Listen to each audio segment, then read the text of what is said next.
Él ha cambiado mi lamento en alabanza. Ha ceñido mi vida con su Santo Espíritu. Ha transformado el agua en vino. Al tercer día se hicieron unas bodas en Caná de Galilea. Juan 2:1a. Vino celestial. Él ha cambiado mi lamento en alabanza. Buenas noches. Los saludo hoy 17 de mayo, mes de renuevo. Ha transformado el agua en vino. Bienvenidos a nuestro tiempo de comunión de los miércoles en la noche. Avanzaremos en la serie Al tercer día. Hay vino celestial. Hay vino celestial. Meditaremos en una persona pecadora. Hay vino celestial. Hay vino celestial. Hay vino celestial. Buenas noches, queridos hermanos, Dios los bendiga. Vamos a continuar con nuestra serie Al tercer día y en esta ocasión nos corresponde el tema Una persona pecadora. Oremos nuevamente. Padre, en el nombre de Jesús, gracias te damos, Señor, por este tiempo, por esta nueva ocasión que nos das. Estamos delante de ti. Nuestro corazón está abierto, dispuesto para ti. Queremos recibir todo tu consejo, enviar tu luz y tu verdad. Llévanos por estar delante de ti para tu gloria y honra. En el nombre de Jesús. Amén. Amén. Abramos nuestras Biblias inicialmente en Juan capítulo 8. Y en Juan capítulo 8 consideremos inicialmente los primeros 12 versículos. Este capítulo también es un capítulo bastante extenso, tiene 59 versículos, pero nos vamos a enfocar solamente en algunos que son propios para este nuevo ejemplo del principio de señales mencionado en Juan capítulo 2. Ese principio de convertir el agua en vino. Dice Juan capítulo 8 versos 1 al 12. Y Jesús se fue al monte de los olivos y por la mañana volvió al templo y todo el pueblo vino a él y sentado a él les enseñaba.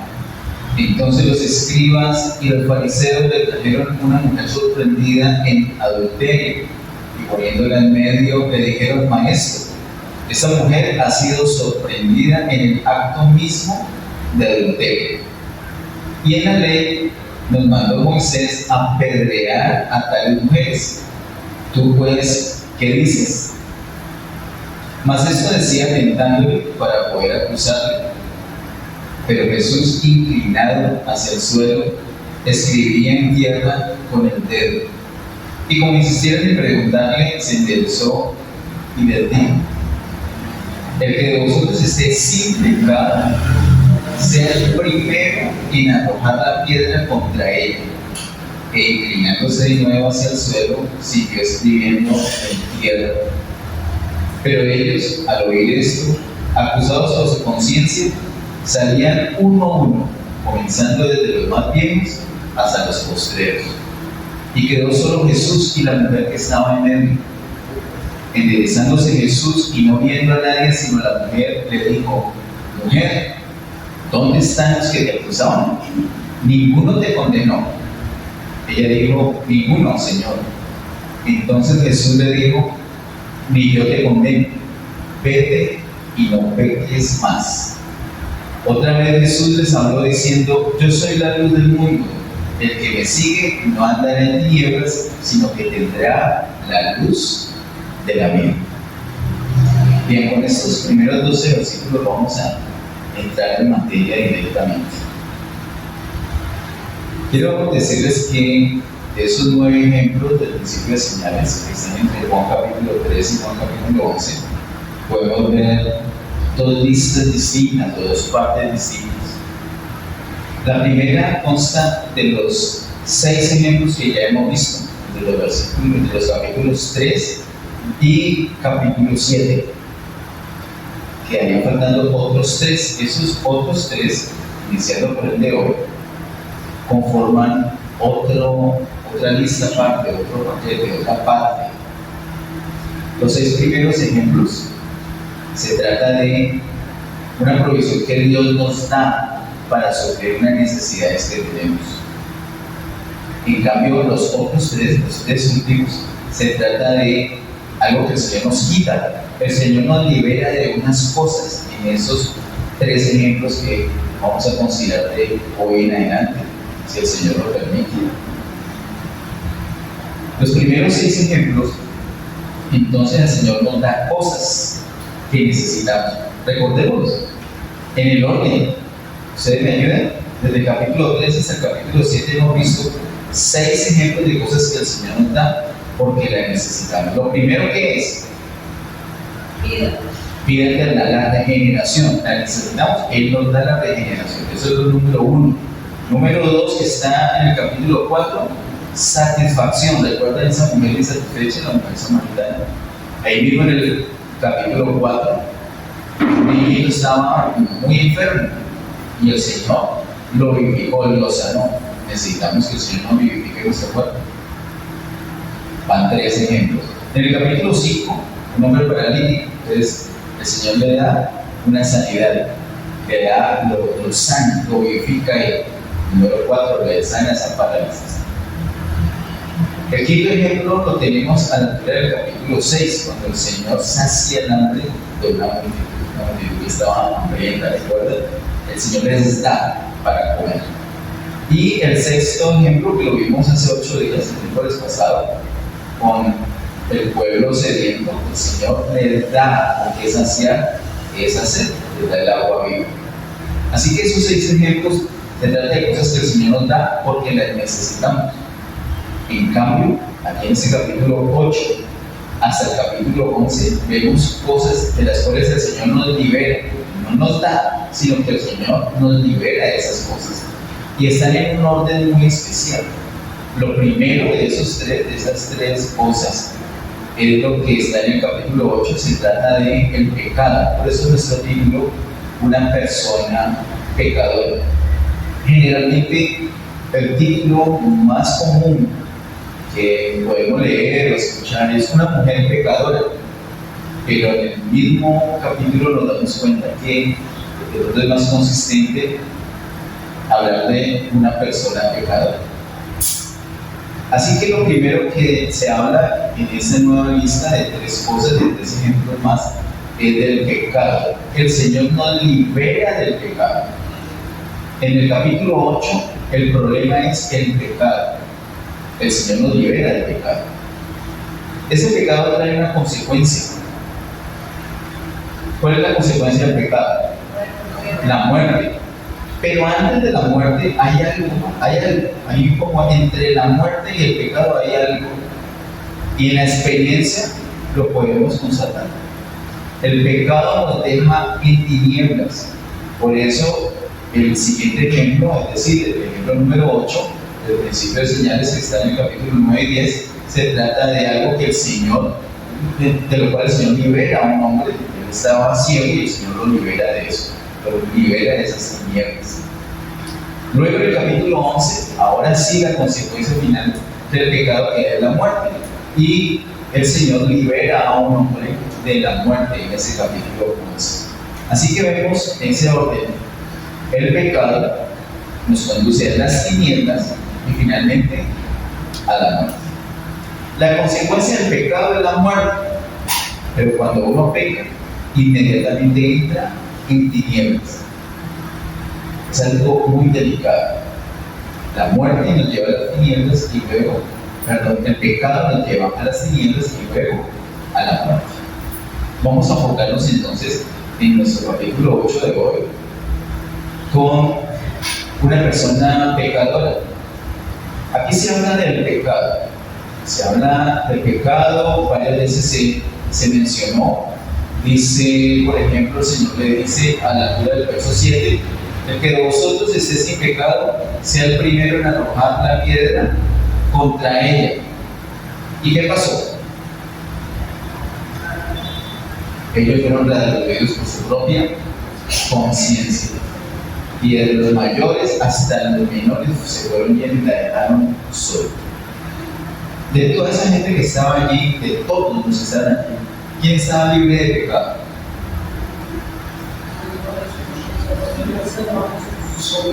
Solamente el Señor Jesús.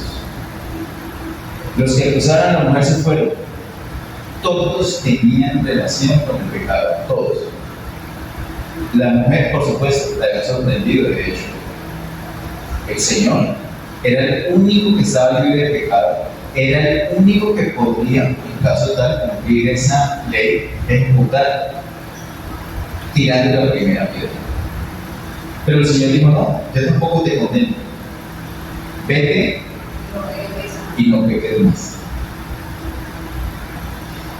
Alguna vez en mi vida yo dije: oh, le hubiera dicho, vete, pero vete y no peques más.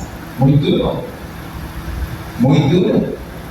Porque pecar, se ha sorprendido en el pecado, duro, pero viene el perdón. Oh, gloria a Dios por el perdón. Y ya queda uno libre. Pero luego que le impongan esa sentencia, ¿cuál? No peques más. Muy duro. ¿Por qué? Porque en nuestra debilidad vamos a decir: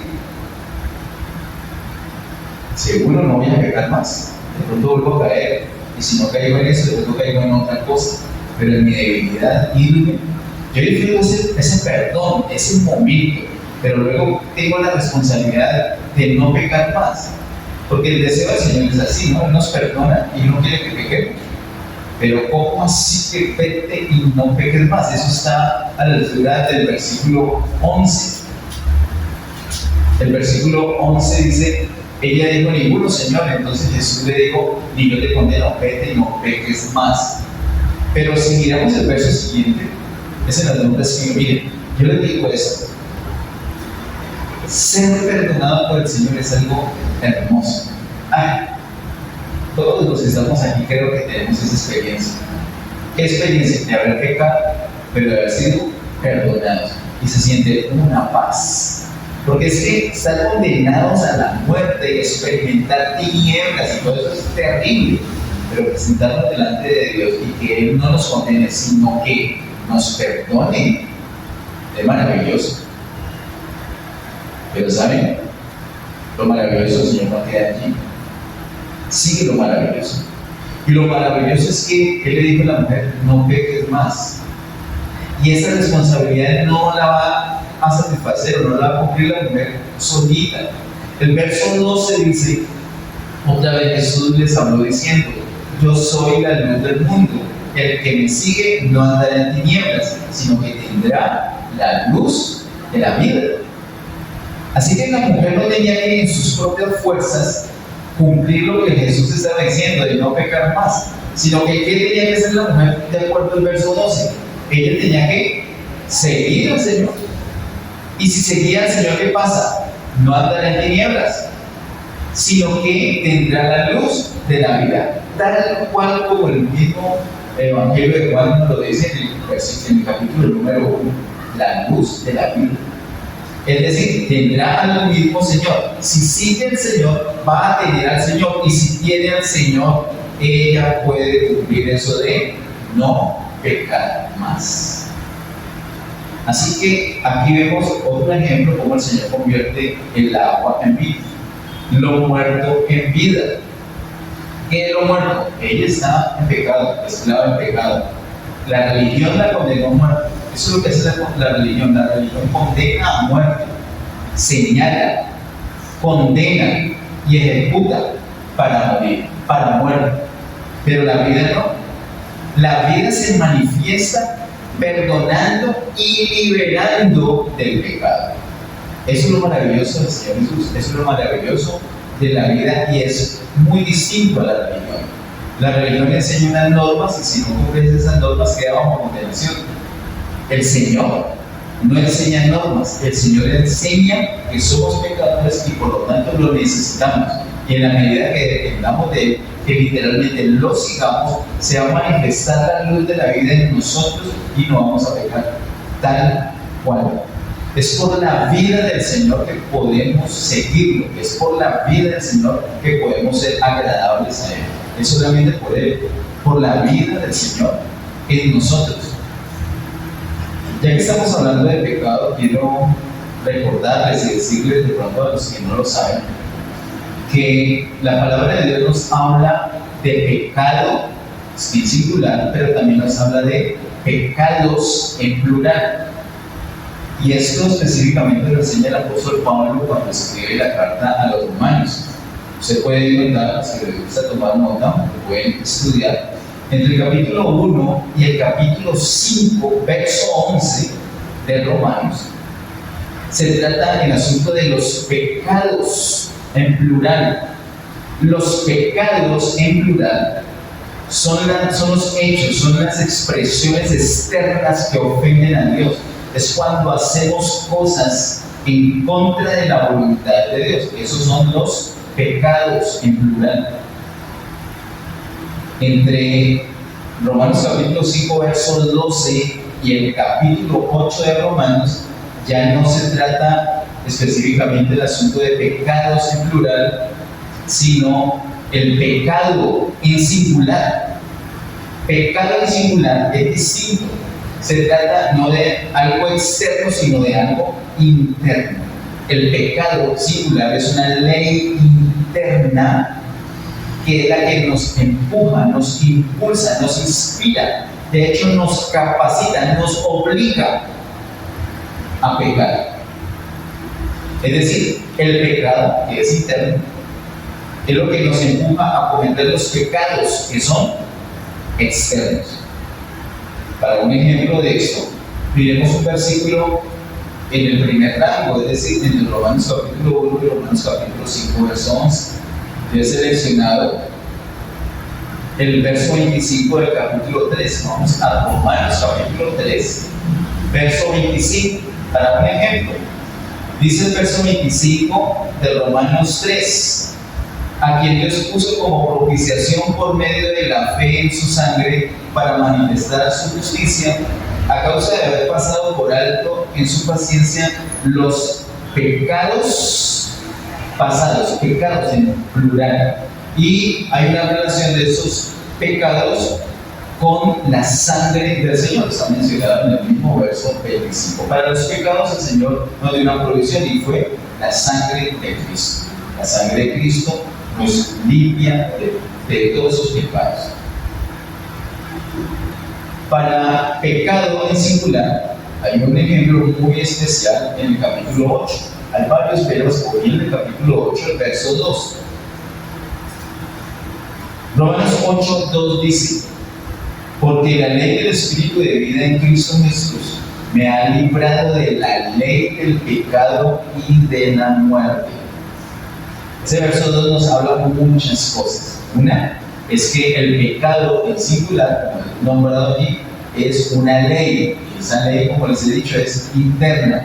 En el capítulo 7 se deja claro, en el capítulo 7 de Romanos se deja muy claro que esa ley está en nuestros miembros. Es una ley interna. Esa ley de pecado está asociada directamente con algo. Usted lo puede ver en ese verso 2 de Romanos 8, ¿con qué está asociado? Con la muerte, porque dice: me ha librado de la ley del pecado y de la muerte. La ley del pecado está estrechamente relacionada con la muerte, porque es que nos lleva a eso, a la muerte. Pasamos por tinieblas y luego la muerte. Pero también dice el verso 2: porque la ley del Espíritu de vida en Cristo Jesús me ha librado. Hay una ley nueva para los que creen en el Señor. Por eso le dice a la mujer en el verso 11 de Juan 8: vete y no peques más. Y en el 12 le dice cómo es posible eso. Si Él está en ella, si ella lo sigue, Él se va a manifestar en ella. ¿Y se manifiesta cómo? Se manifiesta con la ley del Espíritu. Esa ley del Espíritu es contraria a la ley del pecado. La ley del pecado está asociada a la muerte y la ley del Espíritu está asociada a la vida. Por eso se llama ley del Espíritu de vida, y es en Cristo Jesús. Con esa ley se neutraliza la otra ley. En la medida que dependamos del Espíritu de Dios, entonces no vamos a pecar. Pero si descuidamos nuestra comunión con el Espíritu, entonces como ya estamos contaminados con el pecado, vamos a terminar cometiendo esos hechos externos, es decir, pecados en plural.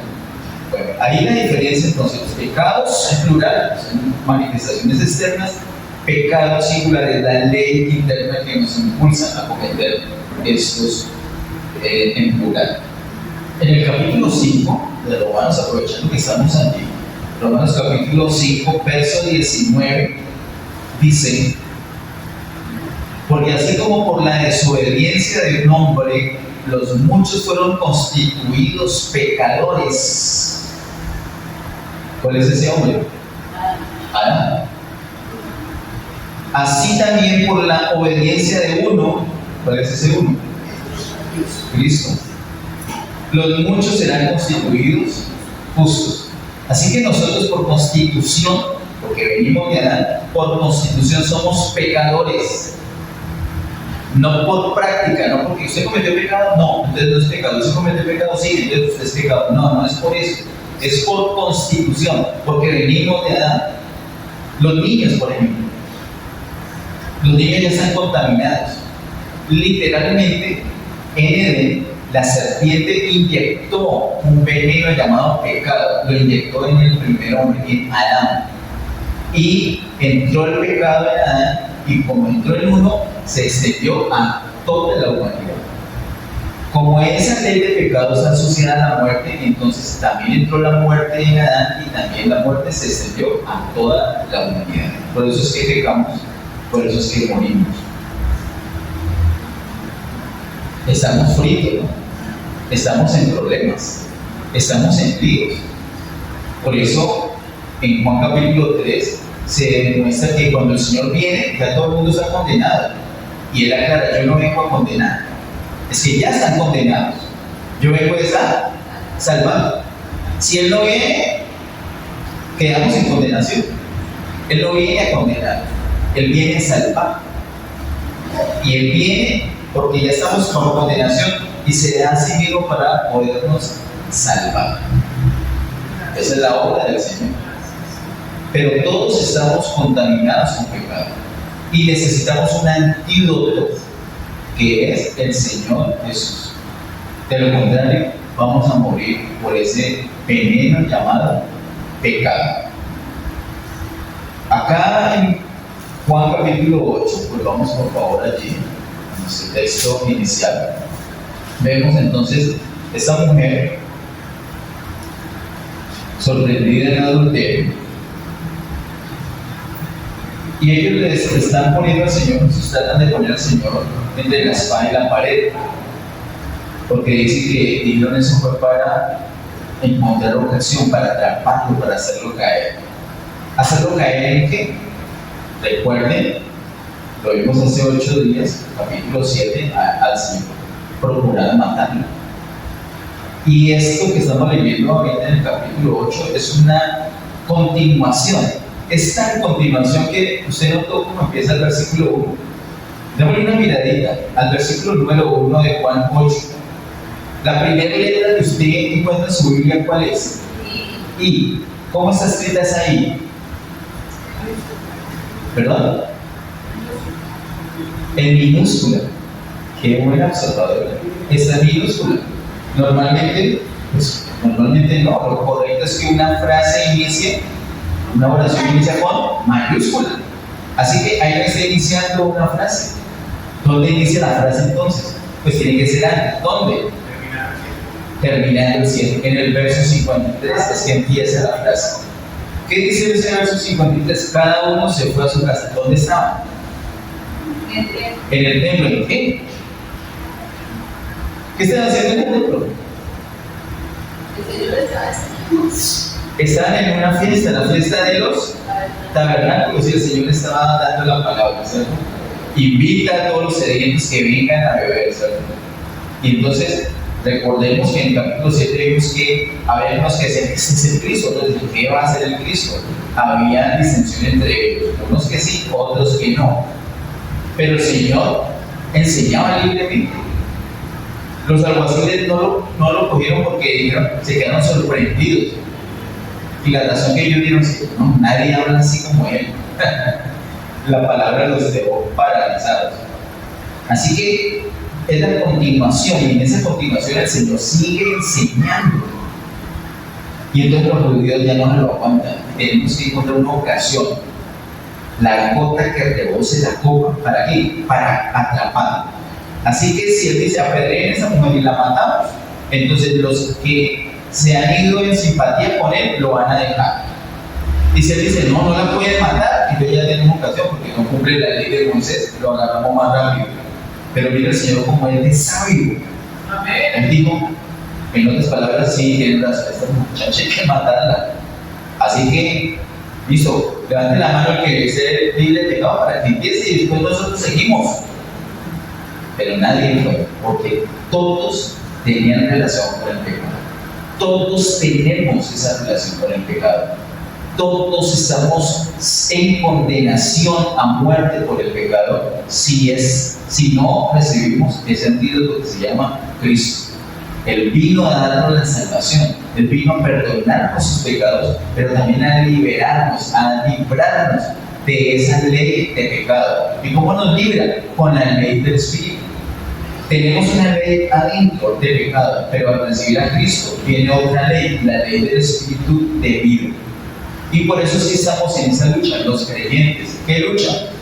Pues que la carne nos lleva hacia la ley del pecado y el Espíritu nos lleva hacia la ley del Espíritu. Si le hacemos caso a la ley del Espíritu, entonces vamos a tener vida, a disfrutar vida. Si le hacemos caso a la ley del pecado, vamos a experimentar muerte. Esa es la lucha que tenemos, por eso estamos aquí, por eso es que anoche teníamos que orar, por eso es que mañana tenemos una ayuno, por eso es que todos los días tenemos que buscar al Señor. Por eso es que, porque si no, entonces va a coger ventaja ese veneno que ya está dentro. Ese veneno no deja de estar allí. Algunos dicen que desaparece, es falso. Pienso que es una trampa del diablo que le ha metido ese cuento a muchos creyentes.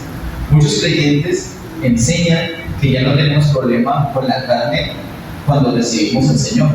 Eso es falso, es una enseñanza diabólica. Y yo no sé los fracasos de ellos, cómo lo explican. No sé cómo lo explican. Lo cierto es que nos toca depender del Señor. Tenemos que estar en una dependencia continua del Señor. Quiero mostrarles ahorita unas consecuencias terribles del pecado. Hay unos versículos puntuales que les voy a mostrar. Miremos, por ejemplo, el verso 23 y 24. Juan capítulo 8, versos 23 y 24. Dice, y les dijo, vosotros sois de abajo, yo soy de arriba. Vosotros sois de este mundo, yo no soy de este mundo. Me gusta mucho hacer una pausita en ese verso 23. Dice el Señor, vosotros sois de abajo y Él es de arriba. Vosotros sois de este mundo, yo no soy de este mundo. Y luego verso 24, por eso os dije que moriréis en vuestros pecados. Por eso. ¿Por qué? Por lo que he dicho antes. ¿Qué es lo que he dicho antes? Vosotros sois de abajo. Todos los que son de abajo, ¿qué pasa con ellos? Morirán en sus pecados. Todos los que son de abajo. ¿Y el Señor no es de abajo? No, ¿de dónde es el Señor? De arriba. ¿Qué es abajo? Ahí lo dice explícitamente. ¿Qué es abajo? El mundo es abajo. ¿El Señor es del mundo? No, el Señor no es del mundo. El mundo es abajo y el Señor es de arriba. ¿Dónde es arriba? No lo dice explícitamente, pero ¿dónde es arriba? El Padre. No le tengan miedo a la palabra cielo.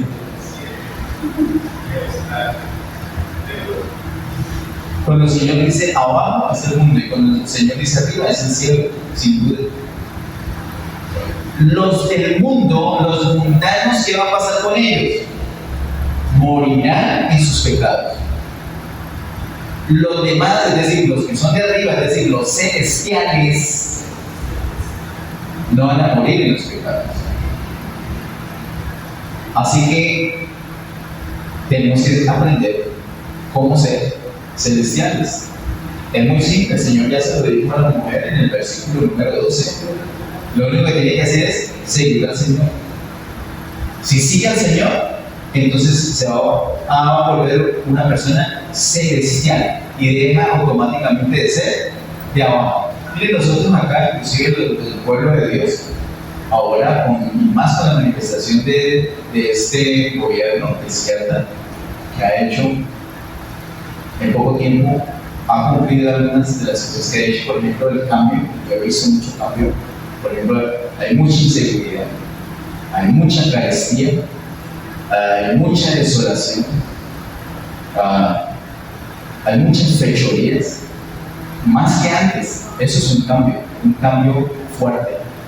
Entonces nos hemos puesto en una pelea entre creyentes, que unos son de izquierda, otros son de derecha. Pero yo quiero decir a todos los que están aquí, a los que están conectados, a los que están acá en el canal de YouTube, en esta prédica, los creyentes no somos de izquierda, ni de derecha, ni de adelante ni de atrás. Nosotros somos de arriba. Nosotros no somos de arriba, nosotros no tenemos tiempo para desperdiciar en izquierda y derecha, porque algunos dicen que la solución es la derecha. Miren, nadie le hace mejor propaganda a la izquierda que los de la derecha. Y nadie le hace mejor propaganda a los de la derecha que los de la izquierda. Pero nosotros no nos envolvemos en eso, nosotros somos de arriba. De arriba, que cuento de izquierda, centro, peor. Nosotros somos de arriba, porque hemos creído en el Señor. Al creer en el Señor somos de arriba, y como somos de arriba, entonces no moriremos en nuestros pecados. Eso lo dice el verso 28. Por eso os dije que moriréis en vuestros pecados, porque si no creéis que yo soy, en vuestros pecados moriréis. Hay que creer en el Señor para no morir. Quiero que miremos también el verso 34. El verso 34 dice: Jesús le respondió, de cierto os digo que todo aquel que hace pecado, esclavo es del pecado. Así que el verso 24 nos dice que el pecado lo va a llevar a la muerte. El verso 34 dice que los que están haciendo pecado son esclavos de pecado. Eso es terrible, esclavo, ¿no? Es decir, la persona no tiene opción. La persona le toca pecar o pecar, porque es un esclavo. El esclavo no puede elegir. El libre puede elegir. Una persona libre de pecado puede pecar, puede escoger pecar. Pero una persona esclava de pecado no puede escoger no pecar. Simplemente peca porque es esclava del pecado. Miremos por favor el verso 41. El verso 41 dice: vosotros hacéis las obras de vuestro padre. Entonces le dijeron: nosotros no somos nacidos de fornicación, un padre tenemos que es Dios. Luego el verso 44, porque dice padre, pero no dice explícitamente quién es, pero en el verso 44 el Señor dice: vosotros sois de vuestro padre el diablo, y los deseos de vuestro padre queréis hacer. Él ha sido homicida desde el principio y no ha permanecido en la verdad, porque no hay verdad en él. Cuando habla mentira, de suyo habla, porque es mentiroso y padre de mentira. De tal manera que los pecadores, los que son del mundo, los que son de abajo, los que no siguen al Señor, los que no creen en el Señor, tienen un papá. ¿Cómo se llama el papá? El diablo. Ahora, cuando vas a hablar con tu familiar, con tu vecino, con tu amigo que no cree en el Señor, no le vas a decir: hey, quiero ver tu papá, ¿cómo está? No se puede decirle que así de primeras, porque uno lo va a sentir ofensivo. Pero le digo una cosa: esa es la cruda realidad. Las personas en todo el universo tienen uno de dos padres: o es Dios o es el diablo. ¿Cuál es la diferencia? Si creen en Jesús, el papá es Dios, punto. Si no creen en el Señor Jesús, el papá es el diablo, punto. Y por eso las cosas del diablo quieren hacer. Son esclavos del pecado y van a morir en los pecados, como hemos visto. Son consecuencias terribles del pecado. Ahora, ¿cuál es la solución? Para terminar, quiero que miremos este último bloque de citas, empezando por el mismo verso 24 que ya les leí. El verso 24 dice que morirán en los pecados, sí son de abajo, sí son del mundo. Pero dice, por esto, dije que moriréis en vuestros pecados, porque si no creéis que yo soy. Si creen en el Señor, ya, libres del pecado y no van a morir por esos pecados. Versículo 28, verso 28 dice, les dijo pues Jesús, cuando hayáis levantado el Hijo del Hombre, entonces conoceréis que yo soy, y que nada hago por mí mismo, sino que según me enseñó el Padre, así hago. Cuando hayáis levantado al Hijo del Hombre. ¿Qué es eso de levantar? No es la primera vez que se menciona eso en el Evangelio de Juan. En el capítulo 3, verso 14, se habló. Jesús dice que así como Moisés en el desierto levantó la serpiente, es necesario que el Hijo del Hombre sea levantado. ¿Qué es eso de ser levantado? Ser levantado como una serpiente. La serpiente de bronce que Moisés levantó, así fue Jesús, en semejanza del pecado. No con naturaleza del pecado. ¿Para qué? Para destruir en su carne el pecado. Para destruir en su carne a Satanás mismo. Y podernos dar libertad. Así que la libertad nuestra depende de ese sacrificio que el Señor ya hizo en la cruz del Calvario. Cuando Él fue levantado, el Hijo del Hombre fue levantado, entonces ahí el Señor puso fin a todo eso. Era necesario, mire que no dice, este versículo no dice que cuando haya levantado al Hijo de Dios, sino cuando haya levantado al Hijo del Hombre. El énfasis aquí era en la naturaleza humana del Señor. ¿Por qué? Porque el problema de dónde está, en el hombre. ¿Cuál es el problema? El pecado, la moricia, la inyección, el veneno está dentro. Entonces el Señor se hace hombre para esa carne llevarla a la cruz y allí en la cruz del Calvario poner fin a todo. Poner fin, lo vimos recién, creo que el domingo, le pone fin al pecado, a los pecados, a la carne, a Satanás, al mundo, a la enfermedad, a los dolores, a las malas intenciones, le pone fin a todos los obstáculos y eso nos deja un libre acceso al Padre Celestial. Es la victoria de Cristo en la cruz del Calvario. Miremos el verso 31 al 36. Dice versos 31 al 36. Dijo entonces Jesús a los judíos que habían creído en Él: si vosotros permaneciereis en mi palabra, seréis verdaderamente mis discípulos, y conoceréis la verdad, y la verdad os hará libres. Le respondieron: linaje de Abraham somos, y jamás hemos sido esclavos de nadie. ¿Cómo dices tú, seréis libres? Jesús les respondió: de cierto os digo que todo aquel que hace pecado, esclavo es del pecado. Y el esclavo no queda en la casa para siempre, el Hijo sí queda para siempre. Así que, si el Hijo os libertare, seréis verdaderamente libres. Puede haber una libertad entre comillas. La libertad entre comillas que se proclama a gritos en todas partes. Una libertad que realmente es libertinaje. Un libertinaje que lo que hace es esclavizar. Pero verdaderamente libre, solamente por Cristo Jesús. Esa es la verdad que libera. La verdad, no como se está predicando actualmente, desde el 2020 se está predicando que el que conozca la verdad corriendo acerca de las vacunas contra el COVID, esa verdad le dará libre. Realmente es vergonzoso cuando se ha escrito otra cosa.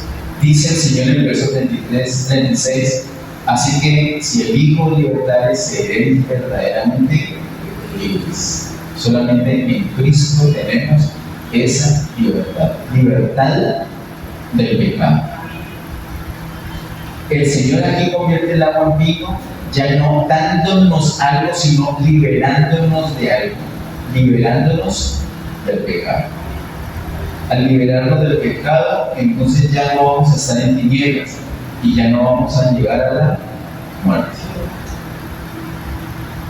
Pongámonos en pie y démosle gracias al Señor para terminar. Padre, en el nombre de Jesús, gracias Señor, te damos por este tiempo, gracias por tu palabra. Gracias Señor por permitirnos esta libertad. Ayúdanos a disfrutarte a plenitud, Señor, a experimentar esa libertad que tenemos, libertad del pecado. Ayúdanos a seguir, a experimentar esa luz, andar en luz, andar en victoria, y que muchos de nuestros familiares, amigos, conocidos puedan conocerte a ti, que ya no sean de abajo, que sean de arriba, que sean celestiales, que te tengan a ti, Señor, que puedan disfrutar de esa naturaleza tuya. Ayúdanos, Señor. A ti, solamente a ti, toda gloria, honra y honor por siempre. En el nombre de Jesús. Amén. Que Dios te bendiga.